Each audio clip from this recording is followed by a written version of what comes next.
My lovely friends, I know you've all been missing the series Section E, so I thought I'd at least recap a movie starring Yuri. Anything connected to our beloved stars is worth watching after all. The story begins our beloved Yuri with his beloved Sarah. She suddenly wakes up in panic when she doesn't find him beside her. For a moment, she thinks he abandoned her and ran away. But the truth is much sweeter. He had only gone out to bring them some fruit. At that same moment, her family starts calling for her outside, and Sarah breaks into tears, begging him to escape before they find him. She knows that if her family sees him, they will never leave him alone, but he refuses to go because he can't bear the thought of leaving her to face everyone by herself. Even though she keeps pushing him away and hitting him lightly so he'll leave, he stubbornly clings to her. And to understand why their love became this complicated, we need to go back and discover how they first met. But before we return to the past, the film gives us a glimpse of Sarah's future. We discover that she eventually ends up living in Greece with her daughter, husband, and grandchildren. Every morning, she happily prepares breakfast for the family. Though honestly, the most disturbing thing is how she fries eggs, then fish, then hot dogs all in the same oil without changing it. May everyone's stomach rest in peace after that. After arranging the food,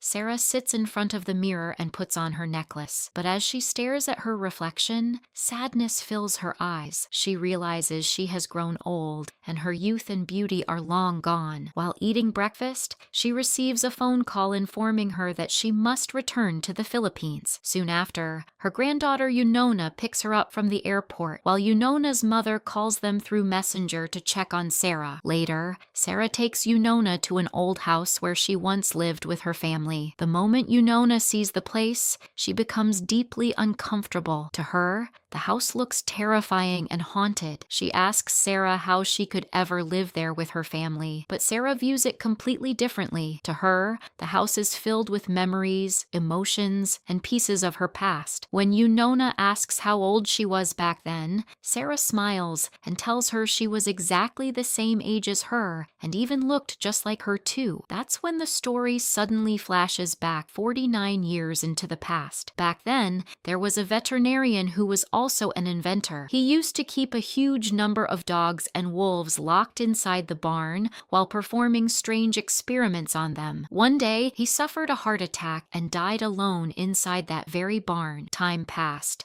and eventually Sarah's family moved into the old house after leaving another city in the Philippines. The owner who rented the house to them was their relative, but he was extremely annoying and rude. His name was Carlos, and he constantly tried to talk to Sarah even when she clearly didn't want him to. His rotten personality showed even more when he bullied small children, snatching a little girl's toy and throwing it far away just to upset her. That same evening, while the family is eating dinner, the neighbors begin talking about the house. They explain that it actually isn't as frightening as people once believed, but then they reveal a disturbing story. Long ago, a man lived there alone, and nobody even realized he had died until 2 weeks later. They also mention hearing dogs and wolves barking throughout the night, though nobody was sure whether they were harmless pets or savage beasts. Their words terrify Sarah, making her anxious that something horrifying might suddenly appear before her eyes. It becomes obvious that Sarah is emotionally struggling after leaving the place where they had spent so many years. Moving into a strange new environment for the first time is not easy for her at all. Unable to find happiness in the new house, Sarah spends the night alone playing the guitar that once belonged to her father, who had passed away 2 years earlier. Meanwhile, her mother tells the neighbors that Sarah has always been quiet and withdrawn, and sadly her lungs are weak. The doctor had advised them to move to the countryside so she could breathe cleaner air. Later that night, Sarah sits alone in her room writing in her diary, recording everything that happened during her day. She writes that although they moved to a new place, the house is still old. the world still feels the same, and nothing in their lives has truly changed. To her, life just keeps repeating itself over and over in the same painful pattern. Tears roll down her face as she writes those words, but suddenly, she hears a strange movement outside the house. She tries waking her mother and sister, but both of them are sleeping so deeply that nothing can wake them. So Sarah decides to go out alone to investigate. She grabs a sharp object to defend herself in case something attacks her. As she carefully listens, she realizes the sound is coming from the barn. Fear slowly consumes her as she approaches it, terrified that some hidden danger might leap out at her at any moment. The noises are unnatural and horrifying. Finally, she steps inside the barn and notices a figure with long hair completely covering his face. The sight terrifies her instantly, and she screams in horror. Hearing her cries, her mother and sister come running toward her immediately. The next morning, the neighbors try to comfort Sarah and her family after the terrifying incident from the previous night. They tell them that if anything strange happens again, they should call them immediately. But the moment the neighbors leave, Sarah once again feels that something is terribly wrong. As she glances toward the small shed nearby, she notices the shadow of someone hiding inside. The more carefully she looks, the more certain she becomes that this is the same figure she saw the night before. Terrified, she quickly calls for her mother to come help her. At first, her mother assumes the creature must be a wolf or a wild dog because it is hiding deep inside the darkness, and all they can really see is thick, messy hair. She cautiously calls out to it while moving closer little by little, until she suddenly realizes it's not an animal at all. It's actually a young man. The moment he steps into the light, Sarah instinctively covers her nose because he smells absolutely terrible. Then her mother notices him staring hungrily at the potatoes they're carrying, so she tosses one toward him. The strange boy instantly devours it like a machine, crushing and eating it in seconds. She also notices him staring at the large plate of food in their hands, so she gives him the entire thing without hesitation. Sarah immediately warns her mother not to get close to him, afraid he might have rabies or some dangerous disease that could infect all of them. But despite everything, her mother feels deeply sorry for him and wants to help him any way possible. The boy attacks the food so wildly that it looks like he might devour the plates themselves, then stares at them as if asking, "Are you seriously going to watch me while I eat too?" Soon after, they call the police. The officer examines the mysterious boy and begins asking questions about him,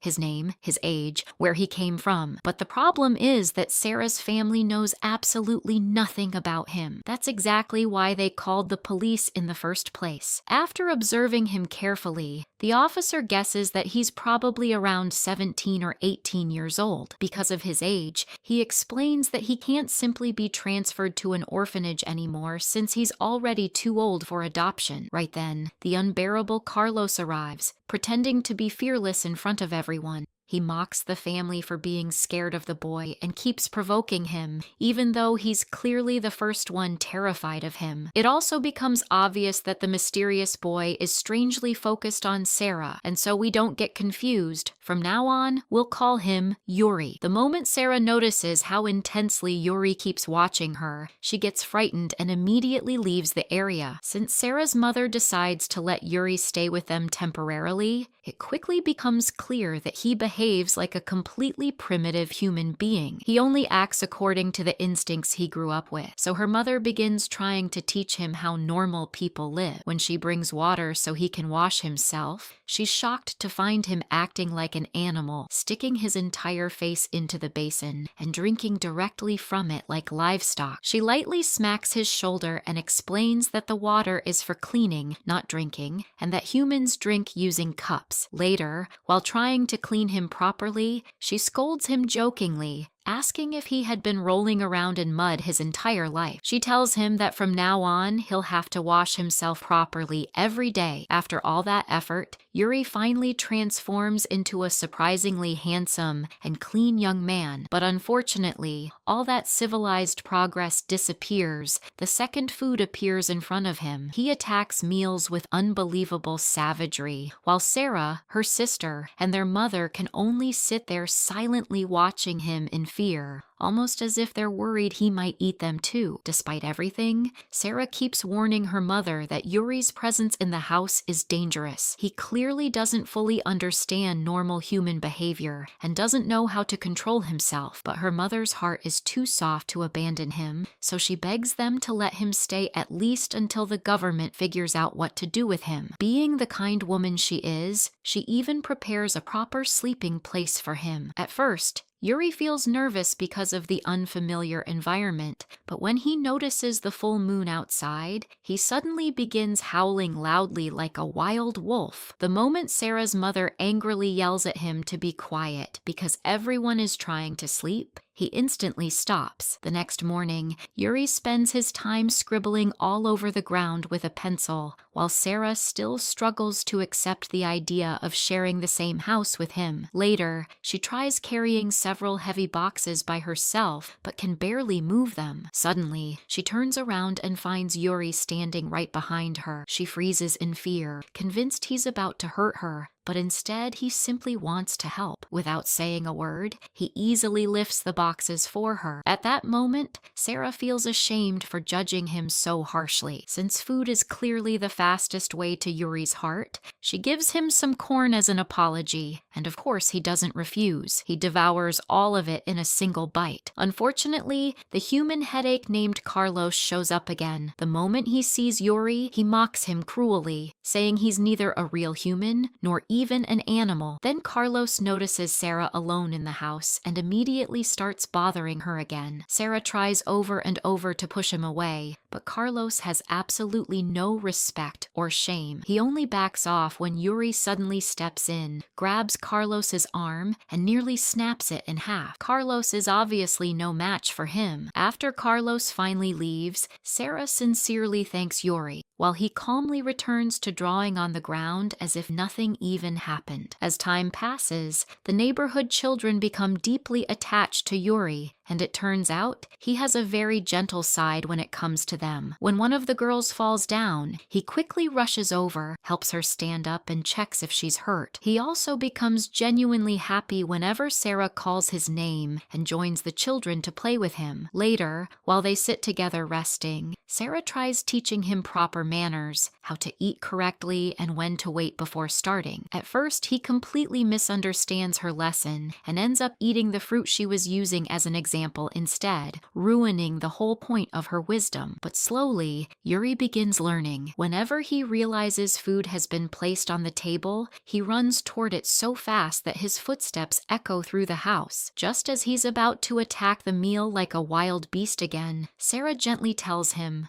"Wait," and surprisingly, he obeys immediately. He doesn't touch the food until she softly tells him, "Eat." The moment she pats his hair affectionately, Yuri becomes unbelievably happy, almost like a lonely creature finally experiencing kindness for the first time in his life. Step by step, Sarah begins teaching Yuri how to live like a normal human being. The next lesson after table manners is teaching him how to brush his teeth. Little by little, Yuri starts changing. He begins helping her carry dishes around the house, and whenever she sweeps the floor, he quickly brings her the dustpan without even being asked. But it becomes obvious that Yuri isn't only helping because he wants to be useful. He does it because he loves the way Sarah pats his hair afterward and tells him he's a good boy. Every morning, he even waters the plants outside just to make her smile and praise him. Later, Sarah decides to cut his hair because his long bangs constantly fall over his eyes, and the moment she trims it properly, everyone finally notices how handsome he really is. Honestly, his messy hair looked like a burden weighing down his entire face. The funniest part is that while she's cutting it, Yuri slowly falls asleep in his chair like a peaceful child who finally feels safe for the first time in years. Now that he finally looks presentable enough to be seen by other people,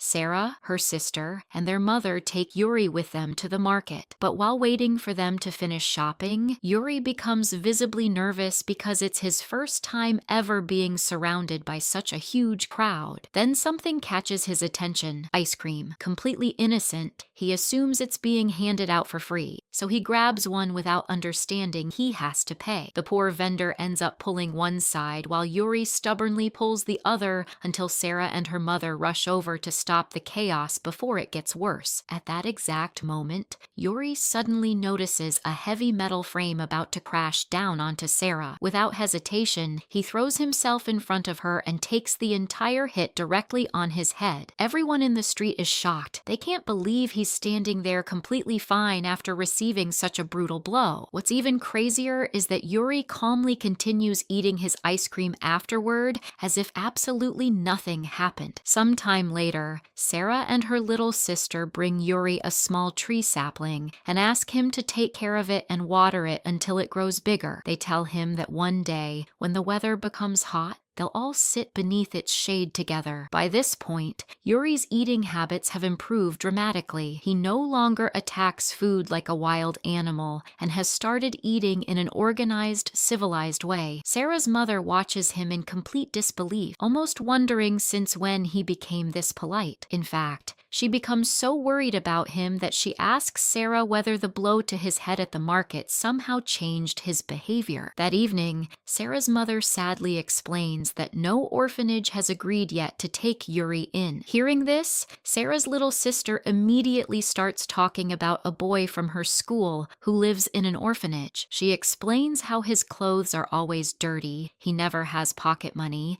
and he often smells terrible. She's clearly telling this story on purpose, hoping to convince her mother not to send Yuri away. Her words deeply affect their mother. With tears in her eyes, she admits that if something terrible had happened to them earlier that day, she might not have survived the guilt. She honestly doesn't know what they would have done if Yuri hadn't been with them. She walks over to him, thanks him sincerely, and once again tells him that he's truly a good boy. Later that same day, Yuri goes to a goat farm because the little girl's ball had rolled there while they were playing. As he bends down to retrieve it, he suddenly witnesses Carlos recklessly crashing his car into the farm and smashing through the fence. Even the girl sitting beside Carlos screams in panic. Because of the accident, one of the goats dies on the spot, but when the farm owner rushes outside, he mistakenly assumes Yuri was the one responsible for everything. The next day, Sarah tries teaching Yuri how to speak because she realizes he has barely said a single word since they found him. While practicing writing together, Yuri notices her guitar. Sarah explains that it belonged to her late father, which is why it means so much to her. She begins playing a song that she and her father used to sing together, and strangely, as Sarah sings, Yuri quietly starts remembering every beautiful moment they've shared together since meeting each other. For the first time, his emotions feel almost human, but suddenly, the phone rings. It's the police officer informing Sarah that an orphanage has finally agreed to take Yuri in. The moment she hears those words, panic fills her chest. Instead of responding normally, she hurriedly lies and says they reached the wrong number before hanging up immediately. Deep down, she clearly doesn't want Yuri to leave anymore. By now,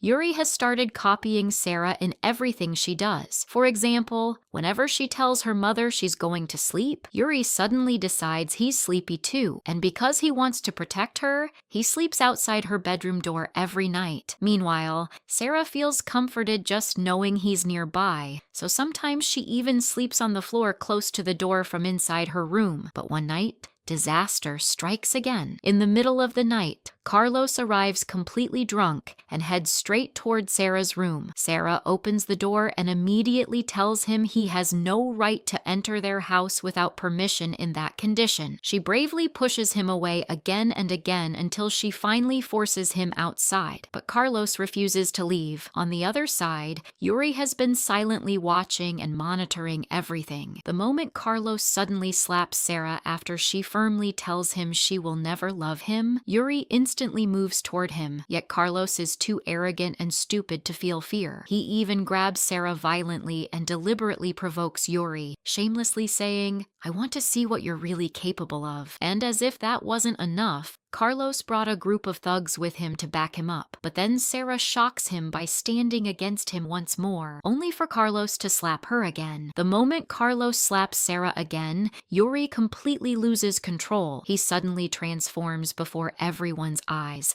letting out a terrifying growl that sounds more like a wild beast than a human. In seconds, his body changes and he turns into a wolf-like creature, leaving everyone frozen in shock. Sarah can hardly believe what she's seeing. Yuri immediately attacks Carlos and the thugs standing beside him, and it becomes clear that he's only seconds away from killing Carlos completely. But right before things go too far, Sarah desperately calls his name and gently strokes his hair. Miraculously, the moment he hears her voice and feels her touch, Yuri calms down instantly. Of course, Carlos refuses to let the matter go. Burning with anger and humiliation, he rushes to the police station and demands Yuri's arrest. He tells them everything that happened and insists Yuri tried to murder him, but the police officer quickly points out that Carlos himself illegally entered the family's house and was trying to harm Sarah first. As for Carlos's ridiculous story about Yuri turning into a wolf, none of the officers believe him at all. In fact, the officer sarcastically asks him how many bottles he drank for his imagination to become this crazy. Before leaving, the officer warns Carlos to settle his own problems quietly, because if this situation grows bigger, it won't end well for him. Consumed by jealousy and hatred, Carlos later takes Sarah's precious guitar, the one her late father left behind, and smashes it violently against the wall until it breaks into pieces. Sarah completely breaks down crying in her room because that guitar was one of the last memories she still had of her father. Before leaving, Carlos threatens Sarah's mother, warning her that if they don't throw Yuri out of the house, the entire family will be kicked out instead. Later, Sarah secretly talks to Yuri and makes him promise that what happened that night will remain their secret forever. The following day, they're forced to obey Carlos's demands, so Yuri is made to sleep in the barn instead of the house. Before letting him stay there, Sarah and her family carefully clean the place, so the horrible smell won't bother him. Meanwhile, Carlos keeps acting unbearably arrogant. He points toward the barn mockingly and tells Yuri that this filthy place is the only place someone like him deserves to live in. Before leaving, Carlos locks the barn with a chain and gives the key to Sarah's mother, warning her not to let Yuri out under any circumstances. But while inside the barn,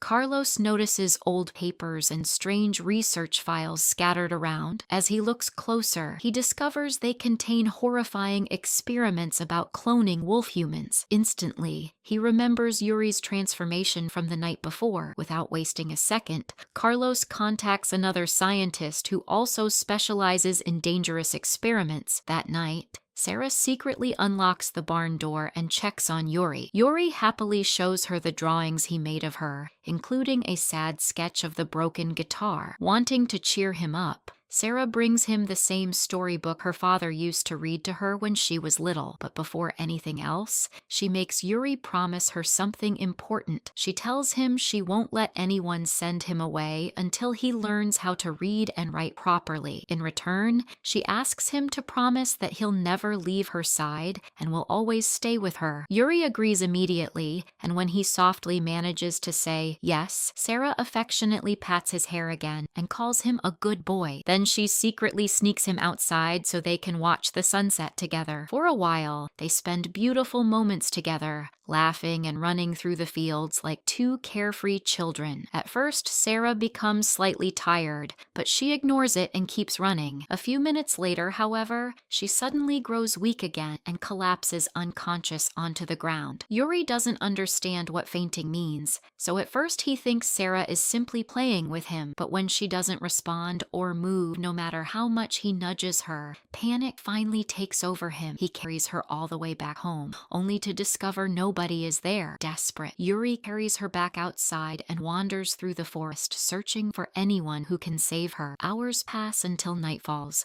while Sarah's mother and the villagers desperately search for her everywhere. Eventually, they find Yuri sitting protectively beside Sarah after laying her carefully on the ground. But the police officer completely misunderstands the situation and warns Yuri to stay away from her before he's forced to kill him. Sarah's mother, however, fully trusts that Yuri would never harm her daughter and desperately tries to stop everyone from attacking him. Carlos, on the other hand, sees this as the perfect opportunity to finally get rid of Yuri once and for all. Sadly, the police end up arresting him. Later, one of the doctors finally explains the horrifying truth to Sarah's mother. The scientist who used to live in the house had injected Yuri with wolf plasma combined with experimental human cells, turning him into a strange hybrid creature, physically human, but forced to live with animal instincts. Another doctor coldly adds that if they determine Yuri's experiment was a failure and he can never fully behave like a human, they'll have no choice but to eliminate him. Sarah's mother immediately protests in tears, insisting Yuri is innocent and never asked for this terrible life forced upon him. At another moment, the laboratory doctor secretly informs the scientist that Yuri's senses are extraordinary, almost 3 times stronger than those of a normal human being. The two agree to keep this information hidden, and if anyone asks about Yuri's test results, they'll simply claim everything is normal. When Sarah finally recovers and visits Yuri, her heart shatters after seeing him chained up in heavy iron restraints. Their emotional reunion is caught on the surveillance cameras,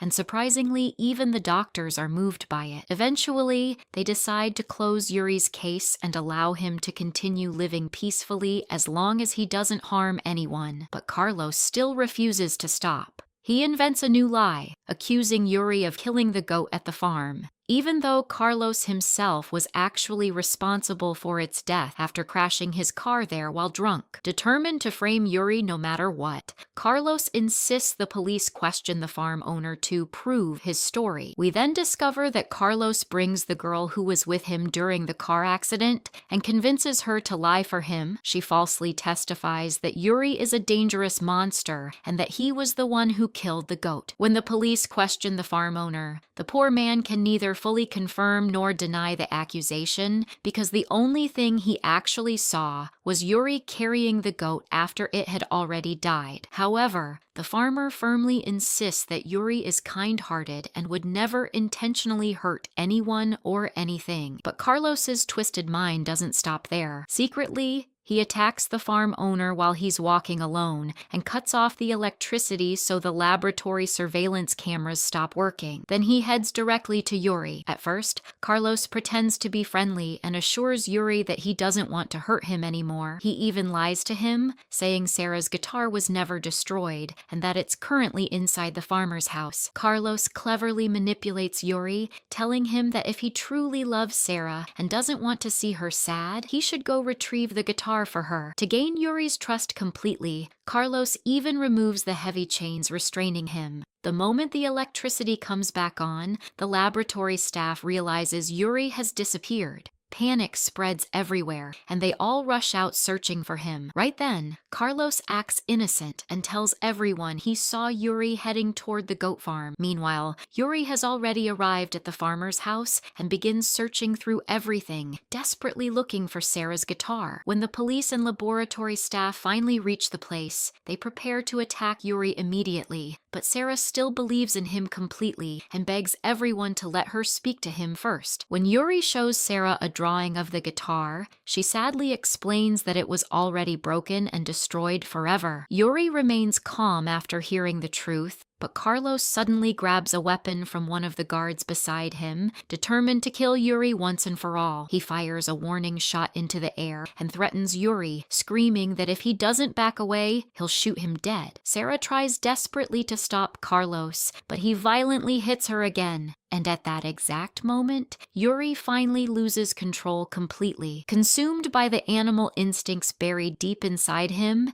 Yuri transforms once more into his terrifying wolf form and brutally kills Carlos, finally freeing everyone from his cruelty forever. The moment it's over, Yuri grabs Sarah and runs away with her into the forest. There, Sarah stays beside him and gently assures him that none of this was ever his fault. She tells him that he never chose this cursed life and that he isn't responsible for the chaos forced upon upon him. Then the movie returns to the same heartbreaking scene from the beginning of the story. Sarah wakes up in panic, terrified because she thinks Yuri abandoned her and disappeared. Crying desperately, she begs him to run away before the villagers catch him and kill him. No matter how much she pushes him away or hits him while crying, Yuri refuses to leave her side. But just as Sarah finally turns around to walk away, something unbelievable happens. For the very first time, Yuri clearly calls out her name and says, "Sarah, don't go." Hearing him finally speak breaks both their hearts. But despite everything, Sarah forces herself to leave because she knows staying with him will only put him in greater danger. Yuri completely breaks down after she disappears. Later, Sarah lies to everyone and tells them Yuri escaped and that she has no idea where he went. After everything that happened, Sarah's family decides to leave the countryside behind forever and move back to the city. Sarah sadly packs Yuri's clothes along with the storybook she once gave him, unable to stop thinking about him. The story then returns to the present day. A real estate agent informs Sarah that the old house has become extremely valuable over the years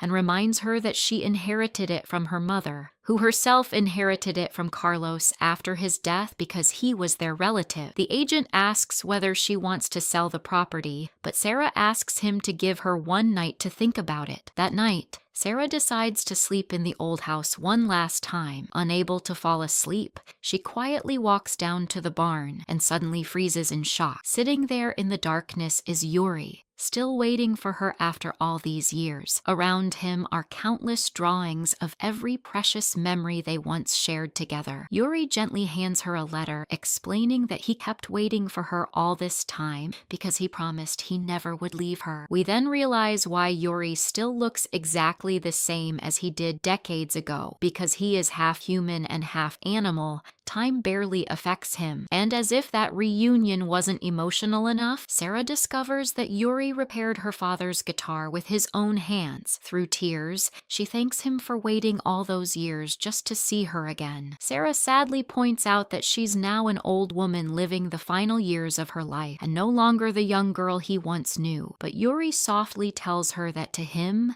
she still has the exact same spirit he fell in love with the first time they met. In his eyes, she's still beautiful, and nothing about her has truly changed. Finally, Yuri fulfills the promise he made to her long ago. Since he taught himself how to read and write, he sits beside Sarah and reads her the same storybook she once gave him, after finding another copy of it all those years later. The next morning, Sarah wakes up and discovers Yuri is gone again. All he leaves behind is a beautiful drawing of the two of them together, showing both her elderly appearance and his current form. Deeply moved, Sarah immediately calls the real estate agent and tells him she has changed her mind. She will never sell the house. In the final scene, we see Yuri sitting peacefully alone beneath the acacia tree that Sarah once asked him to plant and care for many years ago. A gentle smile appears on his face because, after decades of waiting, he finally saw Sarah again and got the chance to speak with her one last time. And with that heartbreaking moment, our story finally comes to an end.